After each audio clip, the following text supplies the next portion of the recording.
carpet in the bathroom, or whatever there is, whatever the najasa falls, there is a process of removing the najasa and then to wash the item. Let's do number 6. We're doing number 6. Bismillah. I want someone to read for me. I need someone to read so that we know we're doing the right thing. Everyone's understanding what's happening, inshallah.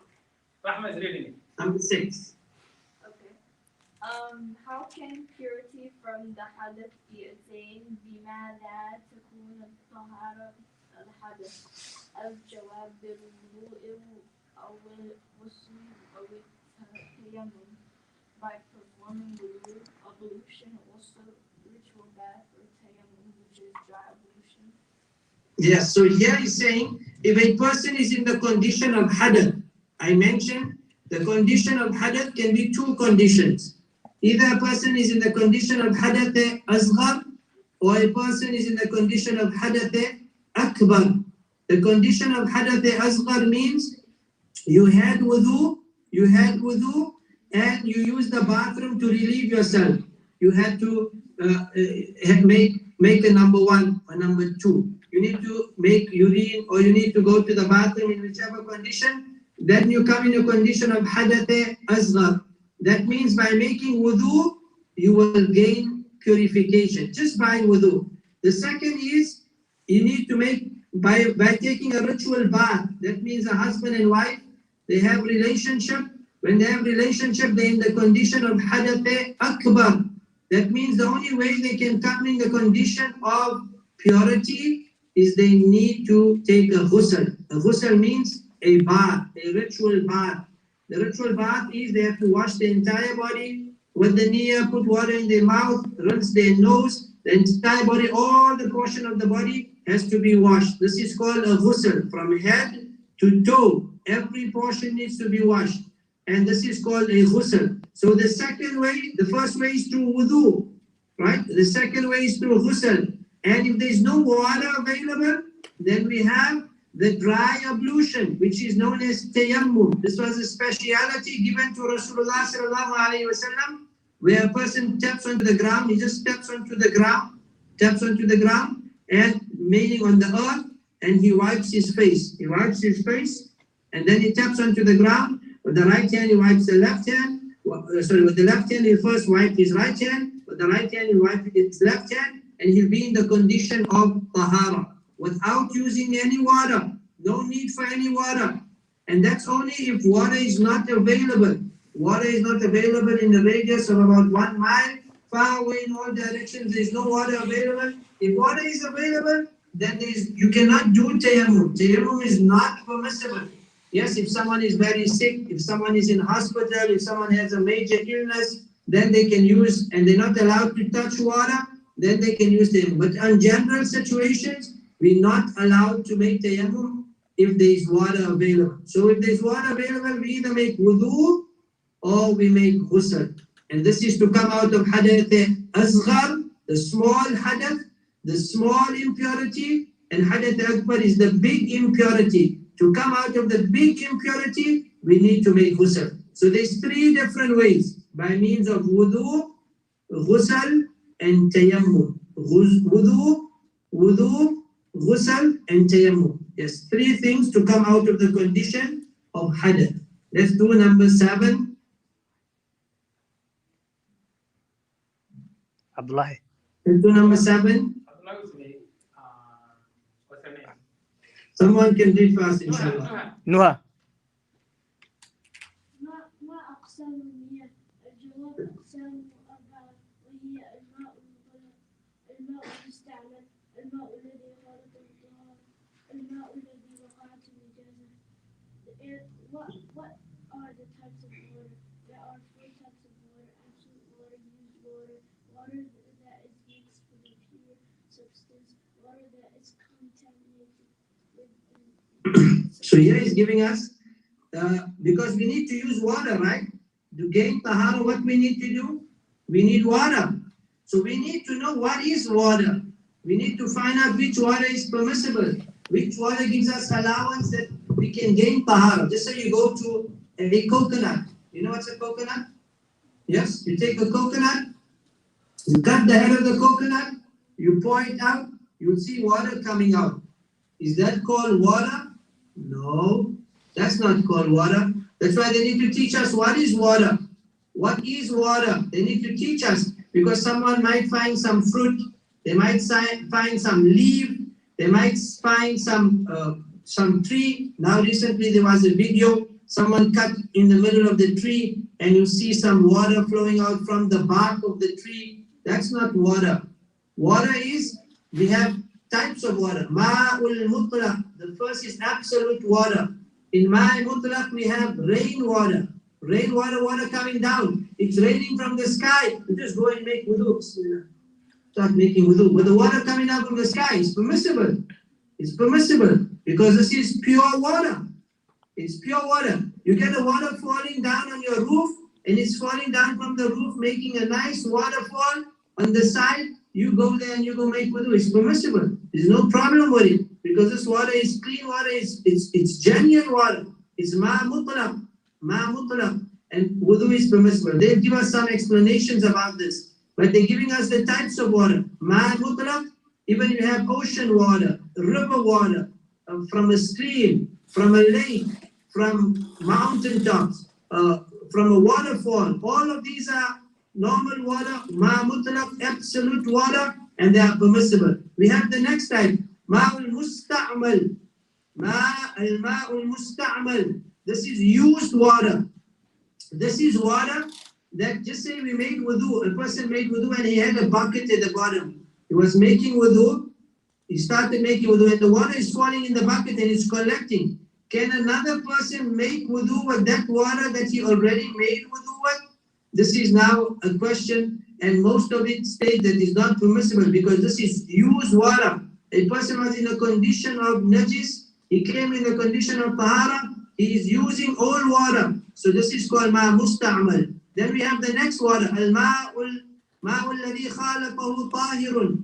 We have that water with which some pure substance has been mixed with it.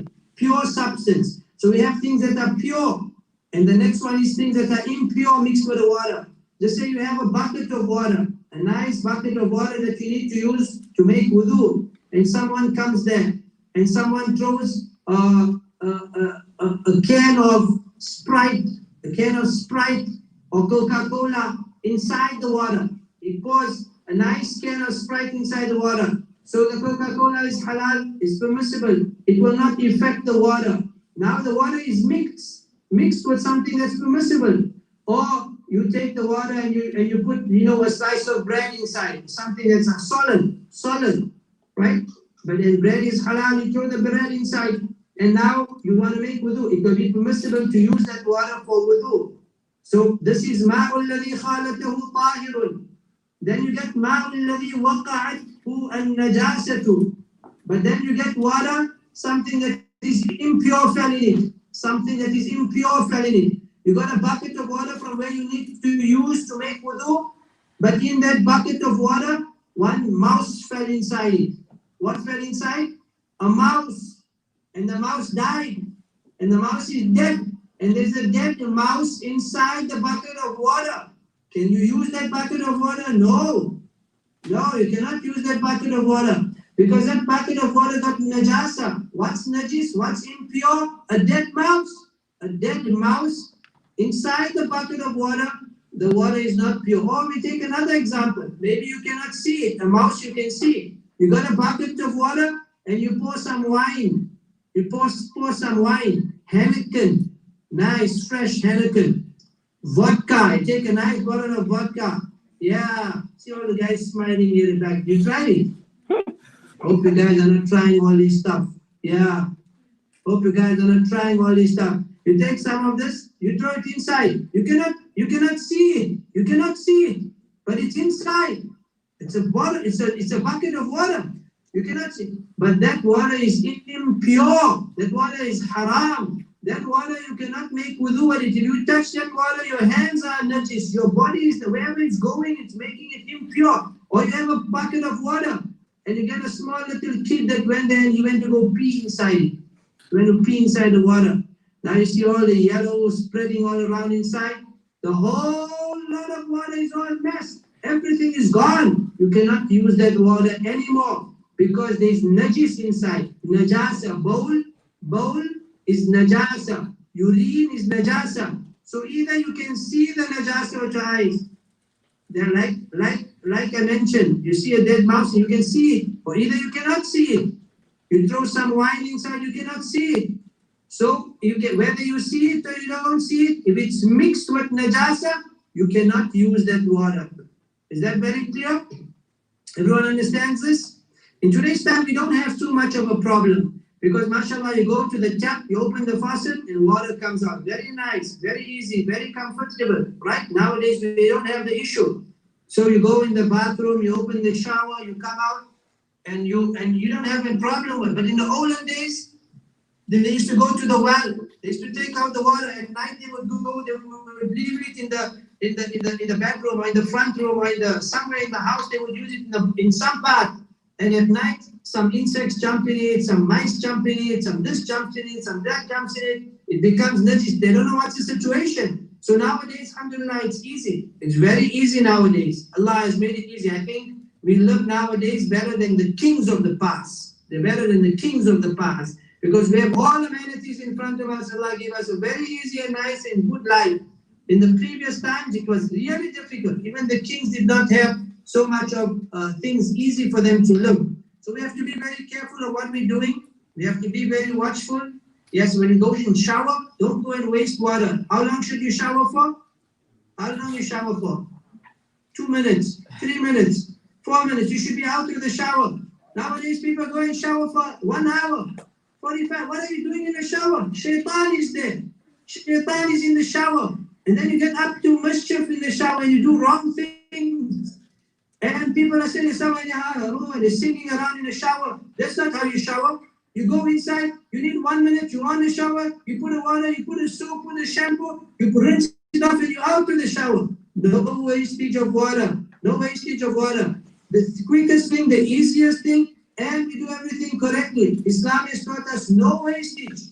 And when you waste water, this is the first level. You don't waste any water.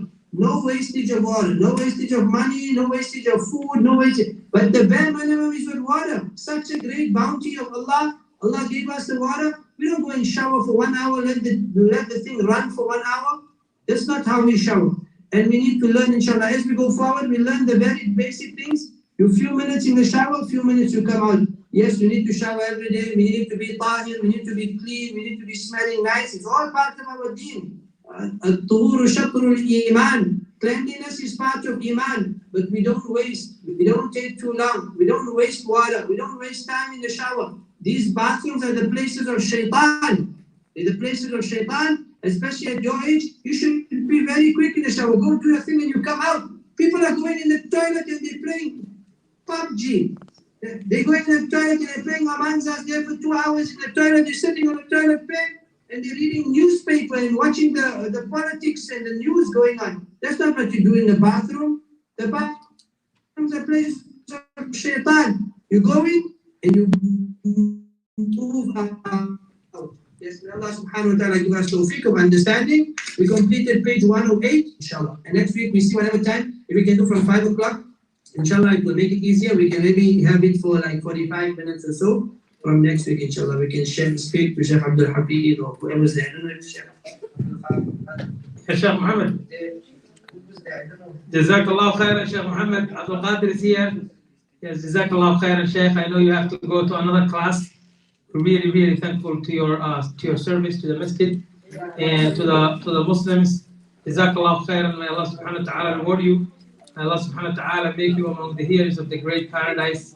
May He, Allah subhanahu wa ta'ala, bestow you in His ni'mah, in His blessing. Jazakallah khairan, Shaykh. I don't want to take your time.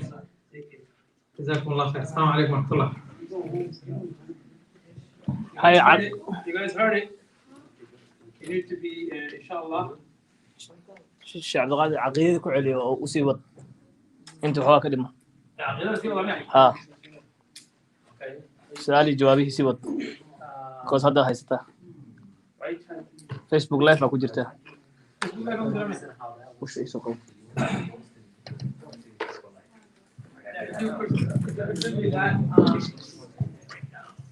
If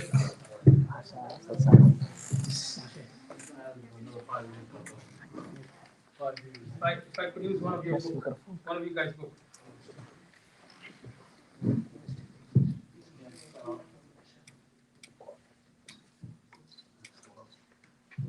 Okay. So, assalamu alaikum. No way to the matters. Okay, I got it. Open up, guys, on the Aqidah book, inshallah ta'ala. I know Sheikh was very, he had a very limited time, and it didn't help the fact that you guys, a lot of you came late. I just want to, moving forward, inshallah, I want you guys to take it very seriously. The two teachers are not Somali, and you know we wanna give them their time. You know, the time is very valuable. You see, the teacher has another class.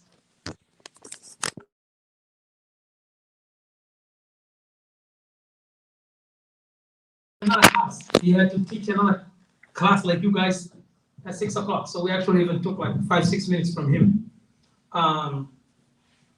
So I'm gonna continue, inshallah. I know we're a little bit behind in schedule. The schedule was supposed to at least 8 questions, right? Very, very easy, by the way. You could each one of you, I think, could read. It's pretty fast forward. This is the al-asila wal ajwiba for this book are basically very parallel to if you guys read the al-usul al-thalatha, the 3 principles of Islamic aqidah, of Islamic creed. Anyone who read that book before? Pretty simple. Pretty. I think it's easy to remember what you read in al-usul al-thalatha. I think it's just basically the Sheikh who wrote it. Basically, it's a carbon copy of the al-usul al-thalatha a little bit to me. So where did the Sheikh stop? What question did he stop? Question number 4. Yes. I think I'm gonna read a little bit. Question 5 through 9. I think I'm gonna read that page. Just so that you guys are a little bit ahead. And I am gonna read before him. We're gonna give him his time, wherever he wants to read. But I think I'm gonna teach you guys what we need as far as the schedule goes. So question number 5 asks you, Udhkur ayatayni min ayatillah, right? Udhkur, this is page 16. Page 16. Udhkur ayatayni min ayatillah, right? Mention 2 signs of Allah, right? So many signs of Allah subhanahu wa ta'ala is mentioned in the Quran, right? And through the hadith of the Prophet sallallahu alaihi wasallam. So the book actually gives you very quick understanding of what you should know as a Muslim, as a young person, as a young Muslim, right? So the Sheikh goes, and he gives you the answer, by the way. So I just think that you should know ahead of your, on top of your memory, you should know this. Okay. So the two ayat, the 2 signs of Allah subhanahu wa ta'ala, he says, al-layl wa nahar, the night and the day. Where did he found that? How do you know these are the 2 ayat? Because Allah says, wa min ayatihi al-laylu wa nahar, wa shamsu wal qamar. He only asked you 2. But day and night are 2 signs of Allah subhanahu wa ta'ala. Okay. And I'm just gonna go quickly, right? Because it's pretty easy questions. Question number 6 says, Udhkur makhluqayni min makhluqatillah. Okay, you need to mention 2 of the creations of Allah subhanahu wa ta'ala. Allah created the earth and everything in between, the skies, all these things, right? So your answer is as-sama'u wal-ard. Sama'u wal-ard. You guys should know this, like it's pretty easy. The skies and the earth and the heaven. Question number 7 asks you, Ma dinuk? You know why it's important that we should talk about these 3 principles? Because when you go to the grave, all of us, we have very short time in this world. And at some point, we are going to go to the grave. Okay, you understand that? And at that particular moment, the angel will ask you about your Lord, about your deen, about your prophet. Okay, so you need to know in terms of memorization in this world and act upon as well. Okay, so it asks you, Ma dinuk. So your deen is Dini al-Islam. My religion is Islam, right? And then it asks you, Wamal Islam. Okay, so what is Islam? You told me I am a Muslim. So I want you to remember this. If anyone were to ask you in your school, in your close little friends, those who are not Muslim, if they ask you, what is Islam? This is the answer. This book says it. So you shouldn't have no hesitation to say it. Okay? Ma huwa al-Islam? Wama al-Islam? So al-jawab in Arabic, you could answer it both in Arabic if you like, or in English, right? So the jawab is al-istislamu lillahi bil-tawheed wal-inqiyadu lahu bil-ta'ati wal-bara'atu min al-shirk wa ahli. Very straightforward, right? The answer is very, very straightforward. So it says, it's to submit to Allah alone through monotheism. So what is the opposite to monotheism? What is the opposite to monotheism? Huh? Polytheism, yes. Polytheism is shirk, right? Monotheism is what? At-tawheed, right? So it's to submit to Allah alone through monotheism and full of obedience, and to disassociate oneself from polytheism, and they say it's people, right? And it's people. وَالْبَرَاءَةُ مِنَ الشِّرْكِ وَأَهْلِ. And to disassociate yourself, meaning you have no association whatsoever in idol worship. You know what idol worship is? People who worship anything other than Allah. Anything. Could be like some people, they worship the cows. Some people, they worship the hair of their female, right? Right? Some people do that. I've seen it. Some people, they worship the flames. Some people, they worship the sun. Some people, they just make up stuff and they say, okay, my Rabb is with me, within me. So they basically worship themselves, right? Sometimes people don't even know when they worship something that they actually worship in something that's other than Allah. For example, right? For example, I'm giving you an example. Okay. If you, okay, you know, so for example, this is in the Somali culture, right? They used to, back in the day, they used to slaughter animals. You know, when you slaughter an animal, right, you're supposed to say Bismillah, and in your intention, right, in your intention that you're just making this slaughter for Allah, for the sake of Allah, right? That's what you're supposed to do. But guess what? They slaughter the animal, and they say in their intention, I'm slaughtering this animal because my grandfather, great-grandfather who passed away maybe a century ago, for his sake. Okay? They didn't think so long they said Bismillah, they didn't think this kind of shirk. But it is.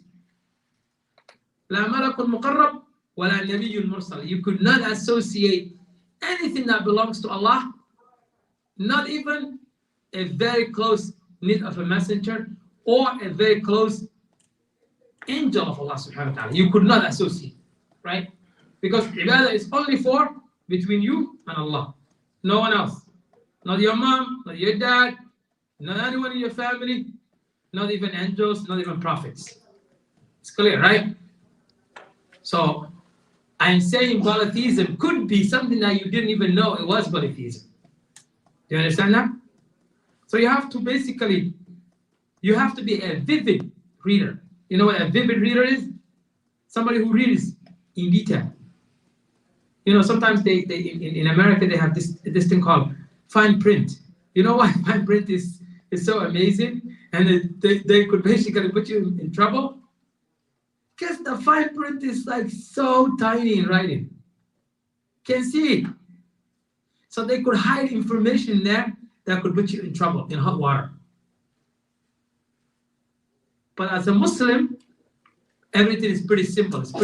It's straightforward. The Prophet ﷺ, the Sahaba, they said, he taught us everything min al-mahad ila al-lahad. From basically the time you actually reach the crib, you're like a baby, until you die, and you're in your qabr, in your grave. So he taught the Prophet ﷺ, even to go to the bathroom, come out of the bathroom, sleep, go into your house, come out of your house, take your public transportation or whatever transportation you're using at that moment, get off that transportation mode. There is dua, there is a supplication Prophet ﷺ taught us. Something to do, something to say, right? When you reach in the afternoon, there is a dua to say. When you reach in the morning, there is some dua to say. So the Prophet ﷺ gave us, our deen, gave us everything. It opened the door for everything we desire, right? Allah says, مَا فَرَّطْنَا فِي الْكِتَابِ مِنْ شَيْءٍ. We have not left out anything in the book. It's there for you to find it all, right?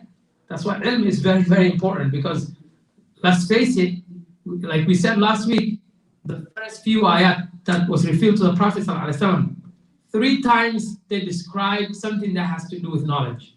First word is iqra, read, right? And then I think maybe the third word or something like that, Allah subhanahu wa ta'ala uses al-ilm, knowledge itself. And then Allah uses the pen. Pen is like for you to write. Now the pen could be the computer, right? Could be the computer. So a Muslim is someone who actually is a vivid reader and a detailed person. It's not somebody who just basically haphazardly does stuff. You don't haphazardly do stuff. You're supposed to read vividly, and you're supposed to be in detail. Okay. All right. So question number 9, and I'm going to end with this question. Question number 9 says, Ma arkanu. What are the pillars of Islam? Everything, that we do have pillars, right? Even the salah has pillars, right? You know that, right? When you pray, there are like at least 14 pillars in salah that you must come with, or otherwise your salah is null and void. Okay? So that the same way, Islam has 5 pillars. Very, very basic. I think you should know all these 5 pillars. Pillar number 1 is ash-shahada. And we say that is declaration of faith. To declare oneself that I entered the fold of Islam, and I am going to be a witness, and I am going to follow the rules of Islam according to my best ability, as Allah subhanahu wa ta'ala wants me to be in it. And as the Prophet ﷺ taught me. Right? You bear witness and testify that there is no deity worthy of worship except Allah, Allah alone. And you bear witness and you testify that Muhammad sallallahu alayhi wa sallam is the final and last messenger of Allah sallallahu alayhi wa sallam. Right? This is called declaration of faith. Number two, who could tell me number 2? As-salah, establishment of prayer. And the word as-salah actually in one of its Arabic forms is called ad-du'a. Dua, supplication, because basically everything you read, think about it, everything you read in salah is a part of dua. Even Fatiha, you guys know that the Fatiha is the surah with most dua in it, right? It's basically the opening of the book of Allah subhanahu wa ta'ala, right? So salah, in other words, is prayer, is dua. You're making dua to Allah subhanahu wa ta'ala. And at the same time, you're basically saying, I am nothing before you, O Allah. I am just here to worship you. So salah, establishment of salah, iqamatu salah. Basically, they say iqamatu salah. You know why? You can't just say salah. You have to say establishment of salah. Because salah needs to be established. There are rules for males to pray at the masjid. Okay? If you are a male, you are expected to pray at the house of Allah. Obviously, if you are a girl, you don't have to. because Allah subhanahu wa ta'ala gave balance to the deen. Okay, so shahadatu an la ilaha illallah wa anna Muhammad Rasulullah is one. Two, iqamatu salah, right? Iqamatu salah, you have to establish prayer. You can't just haphazardly, lazily pray. There was a companion that came to the Prophet ﷺ one time. As we know, that man is now known as al-musi'u salata, the one who messed up his salah. He came in, and the only thing he did is he prayed hastily. He just did everything fast. And Rasulullah ﷺ, actually it was for us to learn how to pray properly, right? He prayed hastily. And this is not even al-fard. It's not even the obligatory he's praying. Guess what he's praying? Sunnah. So the Prophet ﷺ was actually, he was watching as these things unfold, right? So the Sahabi came to the Prophet, he wants to make salam. And actually a salam, making a greeting in Islam, you're supposed to answer it, even if it's somebody you had problem with, even if you are enemies of some sort. If someone comes to you and greets you and they say, Assalamu alaikum, because actually the person made dua for you. My peace and the blessings of Allah be upon you, he said. You're supposed to reply, Wa alaikum assalam wa rahmatullahi wa barakatuh. We're the only people actually whose greeting is actually a dua, believe it or not. So the Prophet didn't even answer the prayer, the salam. He didn't even answer him. He said, Salli fa innaka lam tusalli. Go and pray because you didn't pray. It was actually, that hadith, I feel like that hadith was not meant for that Sahabi, because it was a Sahabi, the Prophet was correcting him, and he is among the people who Allah actually be pleased with them. لَقَدْ رَضِيَ اللَّهُ عَنِ الْمُؤْمِنِينَ. Who are the mu'mineen that Allah is pleased with? Sahaba, number one, right? But it was actually, the hadith is teaching us. It's as though the hadith is talking to us today. You see people like they just come to the prayer, he's praying like 30 seconds. 30 seconds, their prayer is over. No, you can't do that. You have to have sakina, tranquility, al-idminan. You have to be comfort with your prayer. The Prophet ﷺ, he told Bilal ibn Rabah, radiallahu anhu arda, he told Arihna ya Bilal, when he's making the adhan, Arihna ya Bilal. He's saying, sallallahu alayhi wa sallam, comfort us, he says.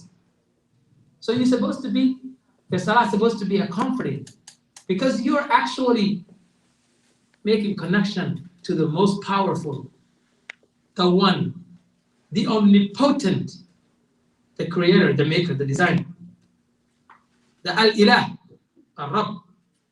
That's the one you are making connection with. So, establishment of prayer to ita'u zakah, giving of charity. Whether that zakah could be the zakatul mal or zakatul badan, either one, you have to give. It's a pillar in Islam. If you actually refuse to give the zakah when you're supposed to give, you could go out of Islam. Do you guys know that? If you refuse to give zakah, so for example, okay, I'm going to break it down for you. Okay, I'm going to give you an example. Okay, for example, you're wealthy, right? So they say if you have a whole year circle around, right?